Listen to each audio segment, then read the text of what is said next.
होली अष्टमी की कथा। एक साहूकार था जिसके 7 बेटे थे, 7 बहुएं तथा एक बेटी थी।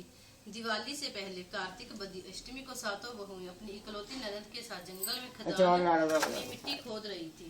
वहीं स्याहू सेई की मांग थी। मिट्टी खोदते समय ननद के हाथ से सेई का बच्चा मर गया। स्याहू की अब मैं तेरी कोख बांधूंगी। तब ननद अपनी 7 भाभी से तुम में से कोई अपनी कोख बंधा लो। सब भाभीियों ने अपनी कोख बंधवाने से इनकार कर दिया, परंतु छोटी भाभी सोचने लगी कि यदि मैं कोख नहीं बंधवाऊंगी तो सासू जी नाराज होंगी। ऐसा विचार कर ननद के बदले छोटी भाभी ने अपनी कोख बंधवा ली। जो लड़का होता तो 7 दिन बाद मर जाता। एक दिन उसने पंडित को बुलाकर पूछा 7वें दिन क्यों मर जाती है। तब पंडित ने कहा कि तुम सरही गाय की पूजा किया करो। सरही गाय स्याहू माता की भाईली है, वह तेरी कोख छोड़े तब तेरा बच्चा जीगा। इसके बाद वह सब बहू प्रातः काल उठकर चुपचाप सुरही गाय की कर जाती। गौ माता आजकल कौन मेरी सेवा कर रहा है, सो आज देखूंगी। गौ माता बहुत क्या देखती है कि एक साहूकार के बेटे की बहू उसके नीचे सफाई कर रही है। गौ माता उससे बोली क्या मांगती है। तब साहूकार की बहू बोली कि मैं स्याहू माता तुम्हारी भाई है, इसने मेरी कोख खुलवा दो। गौ माता ने कहा अच्छा।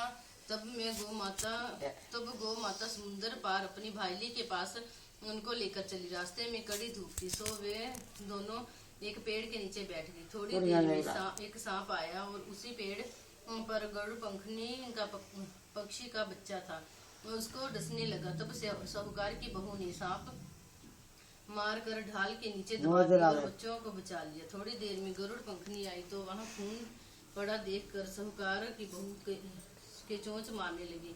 तब साहूकार ने बोली कि मैंने तेरे बच्चों को नहीं मारा, बल्कि सांप तेरे बच्चों को डसने आया था, मैंने तो उससे तेरे बच्चों की रक्षा की है। यही साहूकार गरुड़ पंखनी बोली कि मांग तू क्या मांगती है। वह बोली 7 समुद्र पार स्याहू माता रहती है, मुझे उनके पास पहुंचा दे। तब गरुड़ पंखनी ने दोनों को अपने पीठ पर बिठाकर स्याहू माता के पास पहुंचा दिया। स्याहू माता उन्हें देखकर बोली कि आ बहन, बहुत दिनों में आई। फिर उस कहने लगी कि बहन सिर में जुएं पड़ गई हैं। तब सुरही के कहने पर साहूकार की बहू ने सलाई से उसकी जुएं निकाल दी। इस पर स्याहू माता प्रसन्न हो बोली कि तूने मेरे सिर में बहुत सलाई गोरी है, इसीलिए तेरे 7 बेटे और बहू होंगी।